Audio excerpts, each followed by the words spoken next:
अब्ला यूपीडीएसनि दैदेनगिरि आरो डीएसटीनि दैदेनगिरिफ्रा भारत सरकारखौ बुंबाय जों जुदि आलादा रायजो मोनाब्ला जोंनि काउन्सिलखौ बीटीसी बादि गोहोगोरा खालामनि दैदेनगिरिफ्रा बीटीसी इलेक्शननि उनाव बिराद लोरबां जाबाय एमएलए इलेक्शननि उनाव लोरबां हियारिं जागोन बे समखौ बिथांमोनहा मिन्थियानोमोन बै समाव बिथांमोनहा 5 बोसोराव रंजन सारखौ खबर लानाय सारखौ जे बिथांमोनहा सन्मान होदों मान होदों बिनि थाखाय आं बिथांमोनखौ साबायखर बावबाय सासे जोंनि दैदेनगिरि बेखौ संग्रामनि लिडार बेखौ मान होनाया साफ्रोमनिबो दायित्व आरो बेखौ बखनायनि दायित्वआ प्रमोद बर'आ मावनो नांगौमोन थांनाय 5 बोसोराव मानगोनां रंजन दैमारि सारखौ खबर लानो थाखाय बिथांमोनाव समान गैयामोन बिथांमोनहा रंजन दैमारि सारा माला केस जागोन माला हियारिं जागोन बे समखौ बिथांमोनहा मिन्थियानोमोन बै समाव बिथांमोनहा 5 बोसोराव रंजन सारखौ खबर लायासै जेला बिसायख'थि फैबाय दिनै प्रमोद बर'नि नामाव इलेक्सन गेलेनो हाला दिनै इउपिपिएलनि नामाव इलेक्सन गेलेयोब्लानो रायजो राजाया होसोयो दिनै ट्रेक्टर नुयोब्लानो बीटीसीनि रायजो राजाया गोबाल' मोनो दिनै मानगोनां रंजन दैमारिनि सासे बिग्रायारि सासे रिभलिउसनारि नाम लानानै बिथांमोना मिसा खोथा बुंनाया खुब दुर्भाग्यजनक फेरेंगाया अपेनलि निमाहा बिनो नांगौ सासे गेदेमा मानसिनि सुबुंनि नामखौ बेबादि लानाया मिसा गावसिनि पलिटिकल सार्भाइभेलनि थाखाय दा बिथांमोनहा जि मिसा खोथा बुंदों 125 एमेन्डमेन्ट बिलखौ लानानै बे टटेलि मिसा यूपीपीएलआ थांनाय बीटीसी इलेक्शनाव जेननायनि उनाव गोबां यूपीपीएलनि लिडारफ्रा जोंनि दोलोआव फैबाय बिथांमोननि फाउन्डार जेनेरेल सेक्रेटारि मावथि ब्रह्म हाज'वारि जोंनाव फैबाय आवगायनि यूपीपीएलनि गोबां एमसीएलए गुनेश्वर गयारी जोमै औवारी बिथांमोनहा जोंनि दोलोआव फैबाय दा बिथांमोनहा बीटीसी इलेक्शन जेननायनि उनाव यूपीपीएलआ ओरैबादि गुगाबाय ओरैबादि लोरबां जाबाय आरो एबार एमएलए इलेक्शन जेननायनि उनाव बिथांमोना ओरैबादि लोरबां जागोन ओंखायनो बिथांमोना बे एमएलए इलेक्शनखौ देरहानो थाखाय गेलेयाखै यूपीपीएलखौ फोथांनो थाखायसो बिथांमोना गेलेदों किन्तु एमएलए इलेक्शननि उनाव यूपीपीएलआ जे थानाय नङा बे खोथाया रोखा बे खोथाखौ आङो नोंथांमोननो फोरमायना होनाय जाबाय 125 एमेन्डमेन्टखौ लानानै मानगोनां रंजित बसुमतारिया जेरैबादि जोंनि रायजो राजानि सिगाङाव मिसा खोथा बुंदों बे खुब जोंनि थाखाय दुखुनांथाव बाथ्रा आरो जोंनि रायजो राजा बिथांमोना मोजाङै मिथिगौ 125 एमेन्डमेन्ट बिलखौ लानानै आं गोबां मिडियायावबो बुंबाय आरो दिनैबो बुंनो नागिरदों 125 एमेन्डमेन्ट बिला कार्बि आंलंआव यूपीडीएस होननाय मोनसे आफाद दंमोन आइजें लाग्रा आफाद आरो दिमा हासावआव डीएसडी होननाय मोनसे आइजें लाग्रा आफाद दंमोन आरो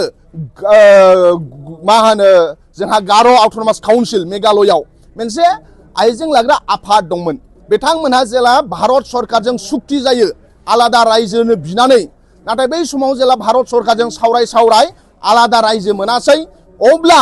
यूपीडीएसनि दैदेनगिरि आरो डीएसटीनि दैदेनगिरिफ्रा भारत सरकारखौ बुंबाय जों जुदि आलादा रायजो मोनाब्ला जोंनि काउन्सिलखौ बीटीसी बादि गोहोगोरा खालाम माबादि बीटीसीखौ गोहोगोरा जे कार्बि आंलं अट'नमास काउन्सिल होनो कार्बि आंलंखौ जे बिथांमोना टेरिटरियेल काउन्सिल नङा टेरिटरियेल काउन्सिला जोंना बीटीसीआल' जों ओंखायनो जों बिसिनि नामखौ कार्बि आंलं अट'नमास काउन्सिलनिफ्राय सोलायनानै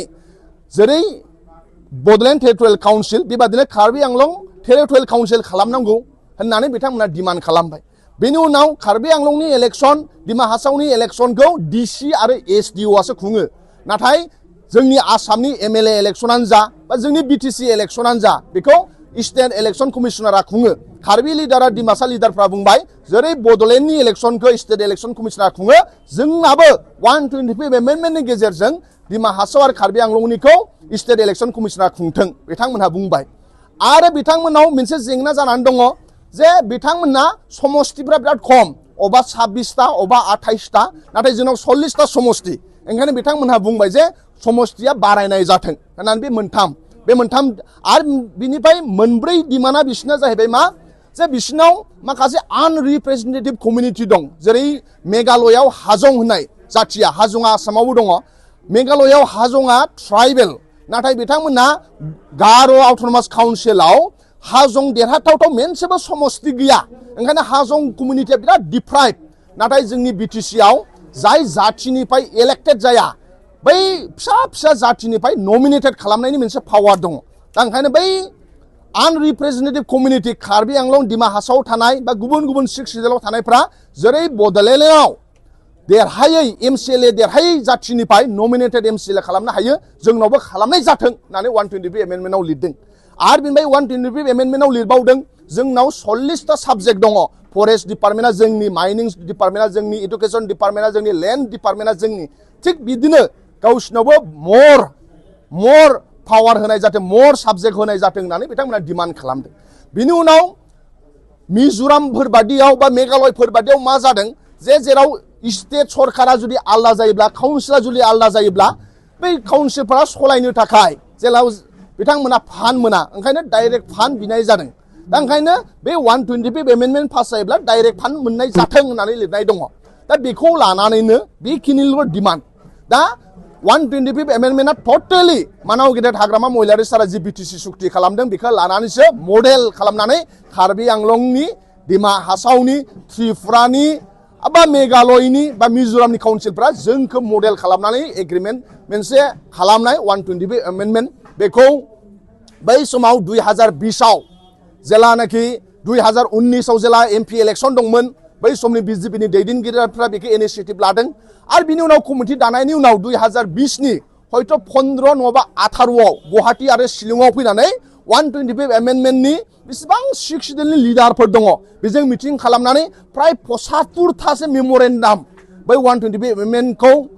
ड्राफ्ट खालामग्रा कमिटिया मोनदों। गुवाहाटीयाव फैदों आरो शिलंआव फैदों। बै समाव जानुवारि दाननि 18 बा 15 थारिखआव मानाव गेदेर हाग्रामा महिलारि सारासो शिफ जानानै दंमोन। बै समाव खाम्फा बरगयारि सारासो डिपुटि शिफ जानानै दंमोन। बै समाव बिटिआर एकर्ड जायाखैमोन। ओंखायनो 125 एमेन्डमेन्टजों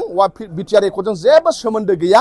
इउपिपिएलनि दैदेनगिरिफ्रा बिटिसि इलेक्सननि उनाव बिराद लोरबां जाबाय, एमएलए इलेक्सननि उनाव लोरबां जाबाय। गावसिनि पार्टिखौ फोथांनानै दोननो थाखायसो बिथांमोना मिसा खोथा बुंदों। आं रायजो राजा लेखा गोरों बिथांमोनखौ 125 एमेन्डमेन्टखौ फरायनो थाखाय खावलायनाय थाबाय आरो फेरेंगानाव गैयाब्ला आं हरगोन, आं जेरक्स खालामनानै हरगोन आंनि लेखाखौ बिथांनो आङो ससियेल मिडियानि गेजेरजों फोरमायहरनाय जाबाय।